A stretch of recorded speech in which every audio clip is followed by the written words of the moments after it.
He was having lunch with us. He came at lunchtime, so we ate. And after lunch, we continued with the process. So nobody took extra time. Thank you. All right. Size. So there are certain constitutional requirements that must be met. There are also party requirements that must be met. So an exercise like that is hardly take a bow and go because it's important that their documentation be verified and all the other necessary requirements of the party are fulfilled. So that was the exercise that was concluded. Okay, lastly from me, we discovered that advice. Simple. I didn't speak Igbo or Ikore or Hausa. I spoke English. Let me start by saying that it's a committee appointed by the party, and we have to report back our findings to the party. So our findings will be reported back to the party before they are made public. We're not at liberty to say that this and that about any of the aspirants. But all we can say is that the process went very well. The 3 aspirants were in attendance and we received their documents and screened them, and we'll be reporting back to the party accordingly. Well, I wanted to ask a question whether processes, internal processes. So what do you want me to tell you? Everything went well. Thank you very much. What question? You need to go and ask them. Sir, but if at the end the party conclude to have a consensus candidate, will you abide by that? You said the party. I'm a member of the party now, but I'm a member of the party. So if that's the party's decision, then once it's a process that all of us participate in, why? He's my colleague. Then all of them there are people I know. We're just gisting. Nothing more than just we're telling stories.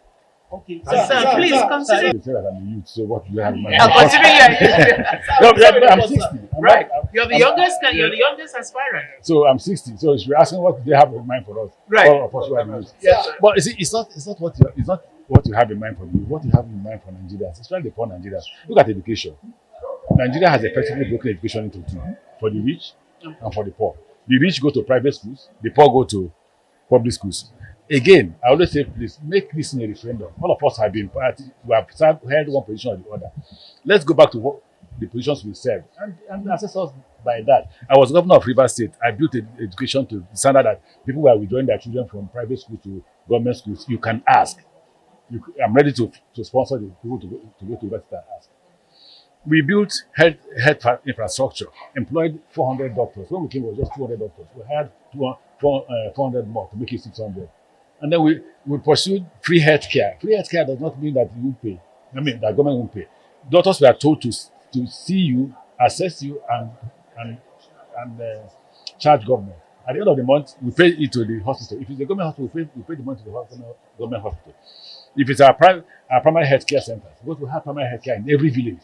And every primary health care had a doctor, had 2 nurses. So we paid money to the primary health care based on the number of patients we saw.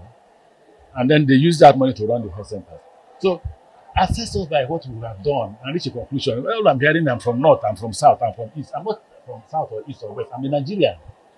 If I become a president, I will not be in this issue. There will be citizenship. We are first and foremost citizens of Nigeria. All this, I'm west, I'm north, I'm east. And you're calling people to vote for you based on religion and... will you abolish federal character based on what you say? There will be no federal character. Every Nigerian will be a member of the federation. You see, federal character is because the system is unfair. So one way to manage the system is to say, give shares to areas of this. Make everybody, okay, let me give you an example. If everybody is employed, would there be armed robbers? I used to say it's in Port Harcourt. I say, if all of us were working in share, you won't have time to rob. Because 6 a.m. you're at work, 6 p.m. you are closed. You are too tired to wake up to carry gun. The reason why you're seeing people carry gun, kidnap people, is because the system. We are now at a very pivotal moment in the campaign process. You recall that I had actually taken the form, filled it, submitted to the Secretariat, and a panel was established by the party to actually conduct a screening and interview the candidates. At 11 o'clock this morning, I came and I got screened.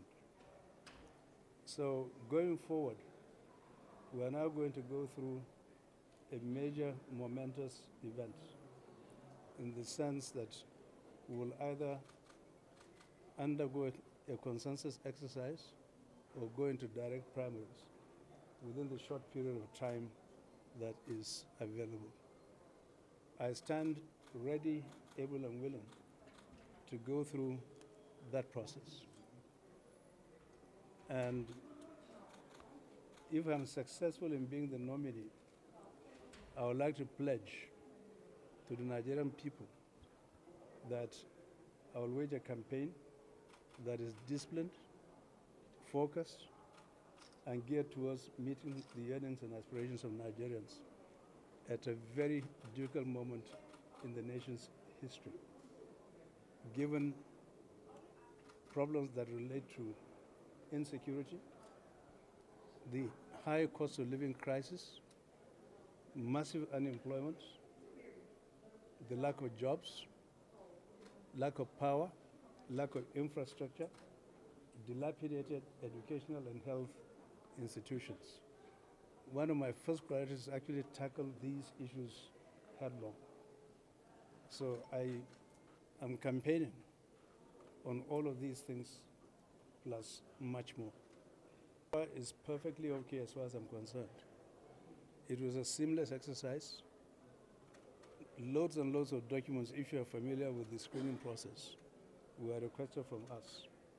And therefore, each of these documents needed to be verified. And each member of the panel needed to cite it to corroborate for them to reach an agreement that these documents are valid. So, and then there were a couple of questions that were asked, which I'm not at liberty to disclose, in terms of one's knowledge of the party, the manifesto, the constitution, and one's knowledge of what it takes to govern a country. So the party would decide what it wants to do. As a loyal party member, I've signed the Code of Ethics.